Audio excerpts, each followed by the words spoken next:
আসসালামু আলাইকুম গাইস, আমি রিজওয়ান ইসলাম রনি। স্বাগতম জানাই আজকের ভিডিওতে। আমি আপনাদেরকে Infinix Note 40s এই ফোনটার সঙ্গে পরিচয় করিয়ে দিব। তো চলুন ভিডিওটা শুরু করি। Infinix Note 40s এই ফোনটার ডিসপ্লে নিয়ে কথা বলি। এই ফোনে আপনারা 6.78 ইঞ্চের 3D কার্ভ অ্যামোলেড ডিসপ্লে পেয়ে যাবেন। আরো পাবেন 120 Hz রিফ্রেশ রেট এবং এই ডিসপ্লেতে আপনারা কর্নিং গরিলা গ্লাসের প্রোটেকশনও পেয়ে যাবেন। এই ডিসপ্লেতে আপনারা 1300 নিট পিক ব্রাইটনেস পেয়ে যাবেন। এই ফোনে কন্টেন্ট ওয়াচিং অনেক ভালো করতে পারবেন, কারণ ডুয়েল স্টুডিও স্পিকার রয়েছে এই ফোনে এবং 120 Hz রিফ্রেশ রেট থাকার ফলে স্ক্রলিং করে একটা স্মুথনেস একটা ফিল পাবেন, কোনো ল্যাগি বা কোনো চবি ফিল করবেন না।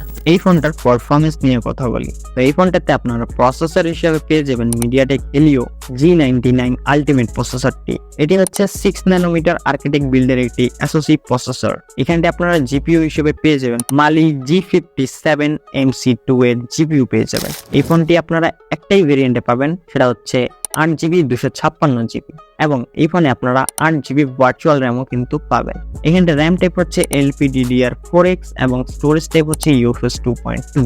এই ফোনটা আউট অফ দ্য বক্স আপনারা Android 14 পেয়ে যাবেন উইথ XOS 14। দৈনন্দিন জীবনে যে অ্যাপগুলো আপনারা ইউজ করেন যেমন ফেসবুক, ইনস্টাগ্রাম, হোয়াটসঅ্যাপ, ইউটিউব, এই অ্যাপগুলো খুবই সুন্দরভাবে ইউজ করতে পারবেন, কোনো ল্যাগ হিকআপ আপনারা নোটিস করবেন না এবং 120 Hz থাকার ফলে আপনারা স্মুথনেসটাও কিন্তু অনেক ভালোই পাবেন এবং গেমিংও করতে পারবেন এই ফোন দিয়ে মোটামুটি অনেক ভালোই, কারণ G99 আলটিমেট চিপসেটটা কিন্তু অনেক পাওয়ারফুল। সো মোটামুটি আপনারা ভালোই গেমিং করতে পারবেন এই ফোন দিয়ে। তো চলুন এখন কথা বলি এই ফোনের ক্যামেরা নিয়ে। এই ফোনে আপনারা 108 মেগাপিক্সেলের মেইন ক্যামেরা পেয়ে যাবেন এবং 2 মেগাপিক্সেলের করে দুটো ক্যামেরা পেয়ে যাবেন। এই ফোনে আপনারা সেলফি হিসেবে পেয়ে যাবেন 32 মেগাপিক্সেলের। এই ফোনের ক্যামেরা অ্যাপে অনেকগুলো ফিচার্স আছে, যেমন time lapse, slow motion, panorama, এই ফিচার্সগুলো আপনারা পেয়ে যাবেন এবং এই ফোন দিয়ে আপনারা 2x ডিজিটালি জুম করে পোর্ট্রেট ছবি ক্লিক করতে পারবেন।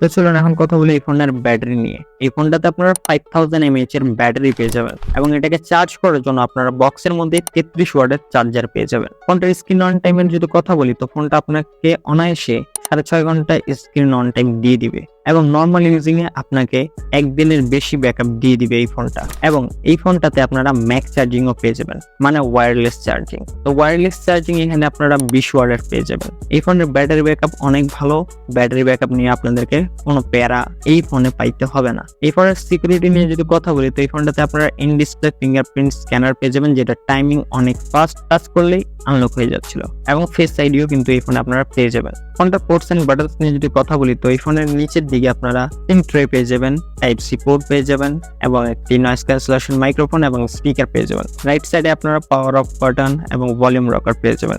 লেফট সাইডটা পুরোটাই ক্লিন।